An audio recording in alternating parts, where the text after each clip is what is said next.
This podcast is brought to you by 冒风 Tea. 本节目由冒风茶行赞助播出。この番組はご覧のスポンサーの提供でお送りします。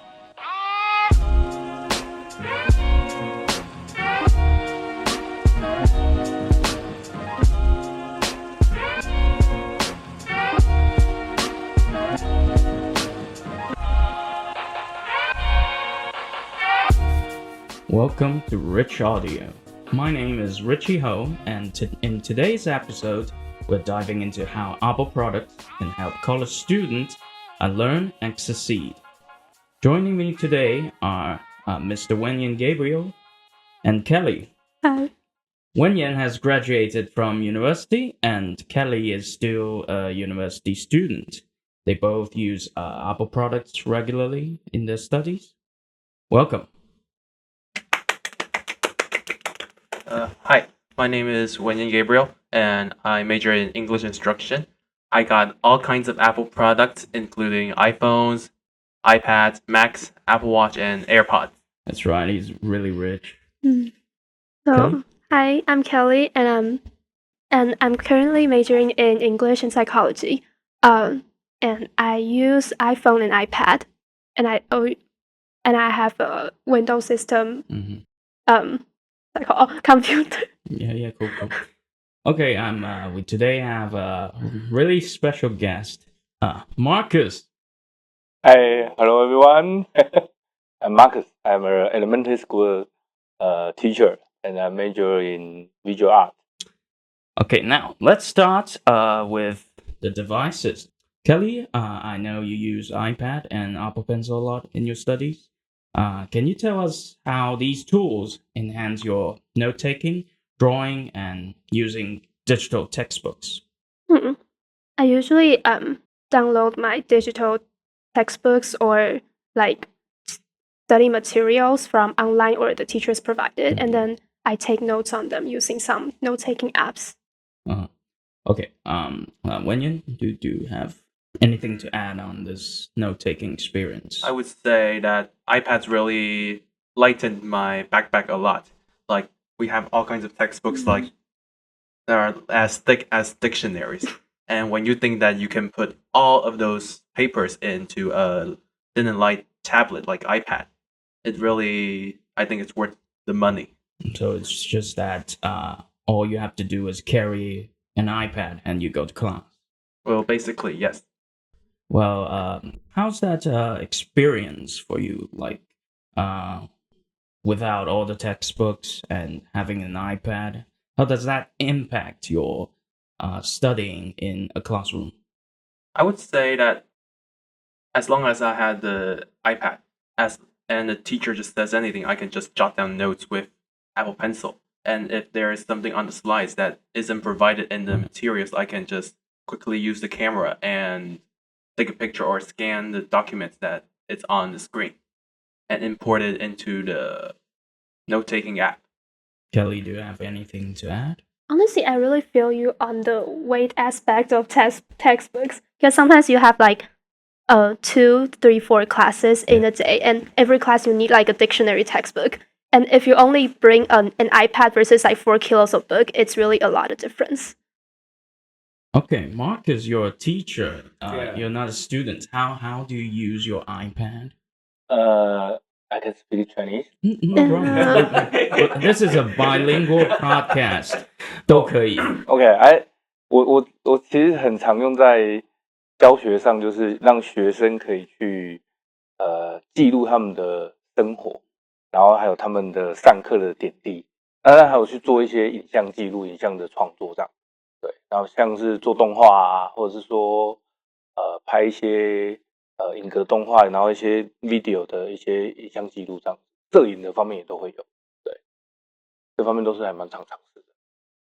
现在这个时代，其实小学生他们大概3、4年级都蛮常会使用这些配备的，而且不太需要用教，就是你只要给他一个topic， 就是给他一个主题，那就是基本的技巧会，他其实都可以用，都可以上，非常快速。That's great to hear. Mr. Wenyen Gabriel, I see that you like to use a MacBook as well. What are some advantages when you're using a MacBook? Maybe coding, design, or other academic studies? Well, the best part of using a MacBook is that the latest generations of MacBooks have excellent battery life, and I don't have to carry an extra power brick to charge it throughout the day. I just unplug it from my desk and take it to school, from 8 o'clock to 5 in the afternoon, and it still has 40% of battery for me to use during after school. What are the specific softwares you think that you have to use a MacBook instead of an iPad? I would say Final Cut and Logic. Those are only on Mac. Oh, I thought they integrated the Final Cut and Logic onto the iPad. Well, I haven't tried it yet, and I'm currently pretty happy with doing those things on the MacBook. Okay. Moving on, let's talk about softwares. There's Apple's iWork suite, which includes Pages, Keynote, and Numbers. It's not really that popular in Taiwan, but Wenyen, I know you use these softwares heavily on your iPad and Mac. So why do you use these kind of softwares other than the conventional Microsoft Office suite? Well, it all started with the Magic Keyboard on the iPad. I thought I could use it as a laptop replacement, so I could just carry an iPad with keyboard to school. But Google Workspace and Microsoft, they haven't really made the apps really compatible on iPads. And so I'm left with the built-in softwares like Pages and Keynote. So I use those to design slides or type out documents during class. Kelly, do you use these softwares? Honestly, no, but I do use one app every day. That is the Find My app. Oh, why? Because I tend to be a little forgetful. So yeah, sometimes I use my iPad to look for my phone, and I also have an AirTag. So in the morning when I cannot find my wallet or my keys, I can just use the Find My app. That's really convenient. You have to have 3 devices to find the other one. Yeah, so with these Apple software, Marcus, do you use these software? 我比较常用的就是摄影的相关软体，然后包含就是 AR、VR 的相关软体都会用。那其实现在学生也都会带他们去做这些，然后线上的一些 software 就是它可能不是直接下载下来，我都会让学生去连接去使用。那其实现在整个串起来，从 iPad 到它苹果手机，然后它整个串起来，其实是共通性的便利性，其实真的很好用。That moves to iCloud. Wenyen, I think you have an iCloud subscription. Yep. How many gigabytes? Originally, one account only comes with 5 gigabytes of iCloud storage, but I bought extra 2 terabytes of storage to share with there's called a family plan, and I share with other 6 users. So we share 2 terabytes of storage for photos and documents and a lot of videos. Oh, so by using iCloud, what do you think it helped you with your work? Because the school provides you with free cloud drives, but you still subscribe to an iCloud drive instead. Why? So the best thing about iCloud is it syncs across all your devices. So I type a document on my iPad, and I don't even have to save it. I can just open it straight from my Mac to continue to look for other documents to put it into my Pages. But Google, you have to go to their site and open a document, and then you really have to save it, or else it's all gone, and you won't find it on your other devices. And like I said, the Google Workspace isn't really optimized for like touch-based like iPads and iPhones. So I really can't do much work on iPads and iPhones with Google. Kelly, do you use iCloud? No, my storage is jammed up. Oh, too bad. Would you consider using iCloud after Wenyen talked about this iCloud situation? I might actually. Oh, really? Marcus, do you guys use iCloud? 我没有很常使用，因为它共通性真的没有那么，就像刚刚讲的，就是我还是比较喜欢用 Google Drive。对， The problem with iCloud is still the optimization on Windows and the other operating systems. 其实补充一下 ，iCloud 它也可以在那个 Windows 上面用，你只要去 iCloud.com 把自己的 Apple ID 打进去，里面也都可以找到你的那些资料。其实这是一个很少人知道的东西。谢谢文彦的分享。And what about Notetaking Apps? Kelly, what application do you use? I usually use GoodNotes. What are the advantages of using GoodNotes? What kind of features do you use? I use the flashcard features because I have a lot of terms to like memorize. Can you explain the flashcard a little bit? So essentially, they have like 有一个直的长方形，然后它可能是分一半，然后一半可能是你就放正面的内容，一半是反面的内容。然后你在播放的时候，它就会放正面的内容，然后你可能看一看，然后记一记，然后再看反面来看答案。That's really useful when you're trying to memorize something. Anything else? 他们也有像是就是很像是资料夹的那种系统，可以帮你整理。Filing system is good. Okay. Do you use the same software? Notability, and that was like a friend recommended to me. But from recent software updates from Apple itself, I started trying Apple Notes, and you can also import PDFs and other things into it. The biggest downside is that I can't integrate the photos into the PDF itself. It will have to be on a separate file.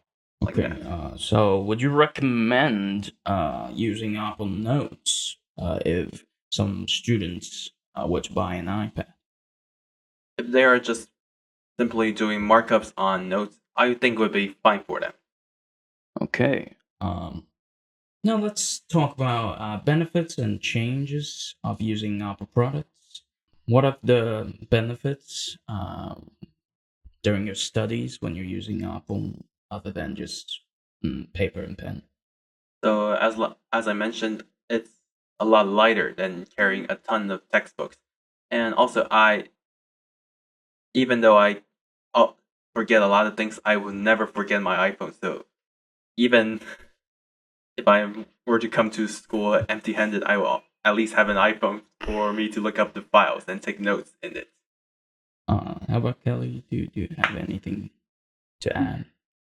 I feel like it really like saves a lot of energy because from carrying around books all day, it's really tiring. Just help you enhance your studies, huh?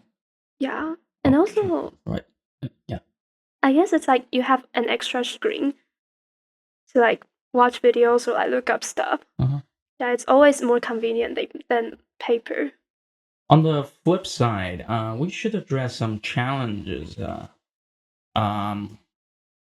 Kelly, you recently upgraded from an iPad Air 4 to an iPad Pro.